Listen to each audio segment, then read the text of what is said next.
Today we will solve the questions exercise 10.5 chapter circle. Look here now we will solve this type of question. How we will solve this type questions? Now here question is you can see in book में देख सकते हैं बच्चों आप ठीक है ना ABC are 3 point on a circle with center O such BOC 30 degree AOB 60 degree if D is a point on the circle and find the ADC ठीक है ना। तो बच्चों क्या है आपके इस चैप्टर क्वेश्चन नंबर 1 में क्या है कि जो है आपको गिवन दिया हुआ है BOC इक्वल टू 30 डिग्री है AOB इक्वल टू 60 डिग्री है ठीक है। तो आपको क्या निकालना है ADC निकालना है this angle you have to find this angle ठीक है। आपको ये एंगल निकालना है तो कैसे करेंगे कैसे निकालेंगे। Now here you can see here we will take angle AOC. Now angle AOC is equal to हो जाएगा angle AOB plus angle BOC okay. Angle AOC is equal to कितना हो जाएगा ये AOB 60 डिग्री और plus angle BOC equal to 30 degree ये हो जाएगा आपका बच्चों 90 डिग्री हो जाएगा ठीक है ना।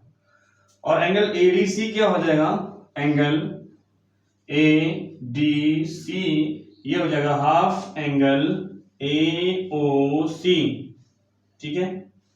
तो आप देख सकते हैं यहाँ पे एंगल हाफ AOC क्या है 90 डिग्री है तो 90 2 से कट कर दीजिए तो ये जाएगा आपका 45 डिग्री। कितना आया आपका आंसर 45 यानी ADC इक्वल टू क्या आया 45 डिग्री। बच्चों मैंने पहले ही पढ़ाया था आपको कि जो ये एंगल होता है सबटेंडेंट एंगल जो होता है ठीक है ना वो इस एंगल में क्या होता है हाफ होता है। और अगर हमें ये एंगल दिया होता और ये निकालना होता तो क्या करते ट्वाइस कर देते दोगुना कर देते तो हमें पता चल जाता ठीक है ना। तो इस क्वेश्चन को हम जो है इस तरीके से करेंगे। मैं आपको शॉर्ट नोट्स लिखवा देता हूं बच्चों क्या है कुछ पॉइंट्स हैं जो आप नोट कर लीजिए ठीक है।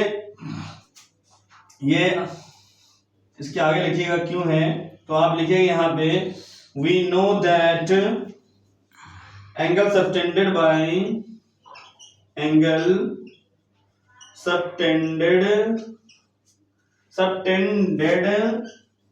by an arc at the center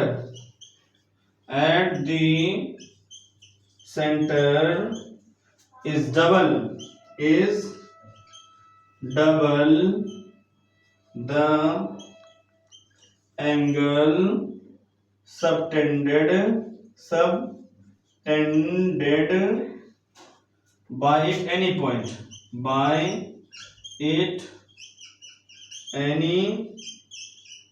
point on the remaining part of circle on the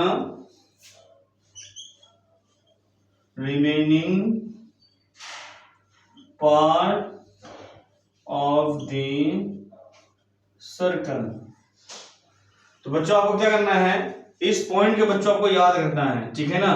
क्या हमें मालूम है हम जानते हैं क्या कि जो एंगल सबटेंडेड है ठीक है ना ये क्या एट द सेंटर ठीक है ना सेंटर से जो एंगल सबटेंडेड होता है वो क्या होता है double the angle subtended bye it any point on the circle. Circle के पे कोई भी पॉइंट है चाहे पॉइंट यहाँ हो सकता है यहाँ हो सकता है यहाँ हो सकता है सेंटर से जो बना हुआ एंगल होगा सेंटर जो एंगल होगा वो क्या होगा ऑलवेज डबल होगा ठीक है बच्चों। आइए इसके दूसरे क्वेश्चन को समझते हैं किस तरीके से सॉल्व होगा। बच्चों क्वेश्चन नंबर 2 में देखिए क्या है आपको क्वेश्चन नंबर 2 में कह रहा है a chord of a circle is equal to the radius of this circle ठीक है। chord of circle जो है वो इक्वल है किसके रेडियस ऑफ दिस सर्कल के इक्वल है ठीक है ना। यानी रेडियस ऑफ दिस सर्कल ये कोड है और ये रेडियस ऑफ दिस सर्कल है तो ये क्या कह रहा है जो कोड है वो रेडियस ऑफ द सर्कल के इक्वल है तो find the angle subtended by an कोड ठीक है ना। तो ये जो एंगल बन रहा है ना ये एंगल आपको फाइंड आउट करना है ठीक है। और क्या कह रहा है at a point on the minor arc ठीक है also at a point on the major arc ठीक है। तो यानी ये आपका माइनर आर्क है यहां से, और ये यहां से आपका मेजर आर्क है, ठीक है ना। ये यहां से आपका बनेगा, यहां से लेके यहां तक क्या बनेगा, ये माइनर आर्क, और ये ऊपर वाला जो बनेगा, नहीं यहाँ से ये आपका माइनर आर्क है, ठीक है, यहाँ से, और यहाँ से ऊपर पूरा क्या है, ये मेजर आर्क है। तो क्वेश्चन हम क्या करेंगे, पहले जो चीज दिया हुआ लिख लेंगे। क्वेश्चन नंबर 02 में आपको करना क्या है, इन ट्रायंगल लेना है OAB, ये ट्रायंगल ले लीजिए OAB, तो ये हो जाएगा आपका OAB। दूसरा ट्रायंगल कौन हो जाएगा आपका, देखिए OAB है ये, OA बराबर OB बराबर OB, क्योंकि ये और ये इक्वल है, तो यहां लिख सकते हैं हम क्या, OA equal to OB equal to OA, ये हो जाएगा।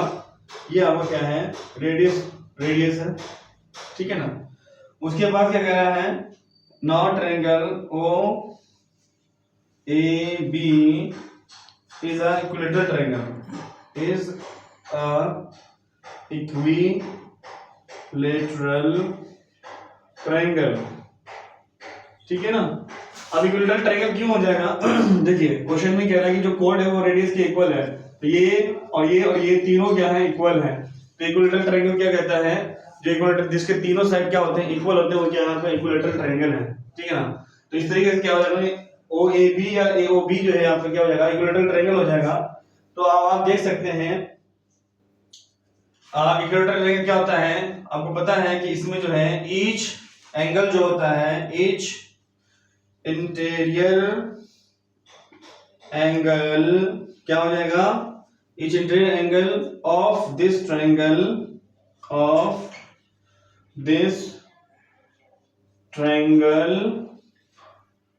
ट्रायंगल ये हो जाएगा आपका विल बी 60 डिग्री। इसका ये भी 60 डिग्री हो जाएगा, ये भी 60 डिग्री हो जाएगा, और ये भी 60 डिग्री। इक्विलेटरल एंगल का क्या होता है, इक्विलेटरल ट्रायंगल जो होता है उसके हर एंगल कितना डिग्री का होता है, 60 डिग्री का होता है बच्चों, ये याद रखना आपको। एंगल AOB हो जाएगा आपका 60 डिग्री, तो AOB कितना हो गया, 60 डिग्री। और हमें निकालना क्या है, सबटेंडेड एंगल, ये वाला एंगल। मैं आपको पहले बता दिया था कि जो ये एंगल होगा इस एंगल का ट्वाइस होगा, और ये एंगल जो होगा इस एंगल का हाफ हो जाएगा।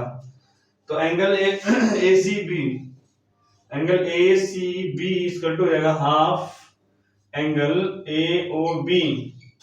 और आप देख लीजिए एंगल ACB ये रहेगा हाफ इंटू 60, कट कर दीजिए इसको, ये जाएगा 30 डिग्री हो जाएगा, ठीक है ना।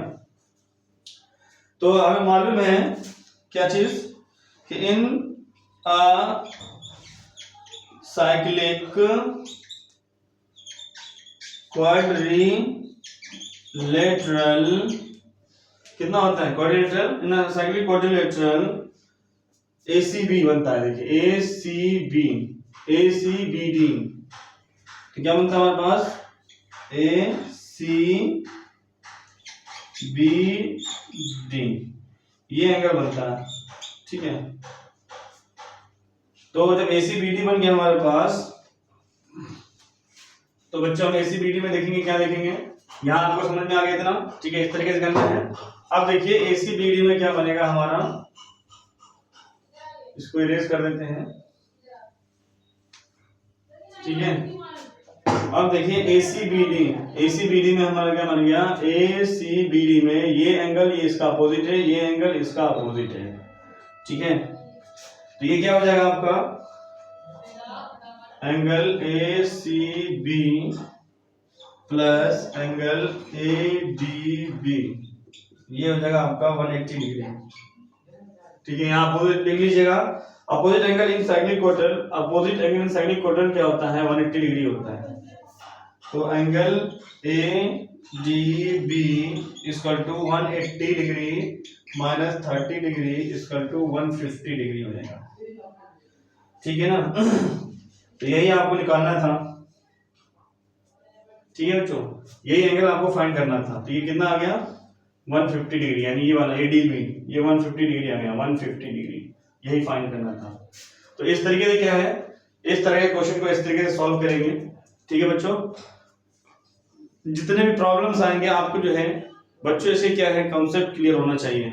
जैसे आपका कॉन्सेप्ट है भाई, मैंने बता दिया पहले भी समझा दिया, मैंने एक्सप्लेन किया था कि जो ये सबटेंडेड बना हुआ एंगल होता है, सेंटर से बना हुआ एंगल होता है, ये क्या होता है डबल होता है, ये क्या होता है हाफ होता है, तो ये याद रखना चाहिए। और जो क्वाड्रिलेटरल है साइक्लिक क्वाड्रिलेटरल, इसका अपोजिट एंगल क्या होता है 180 डिग्री होता है। तो भाई अभी इनमें दोनों में से किसी एक का पता चल जाएगा तो उसको क्या करेंगे 180 में से माइनस कर देंगे तो हमें एक एंगल पता चल जाएगा। ठीक है ना, आइए देखते हैं दूसरे क्वेश्चन को किस तरीके से सॉल्व करते हैं।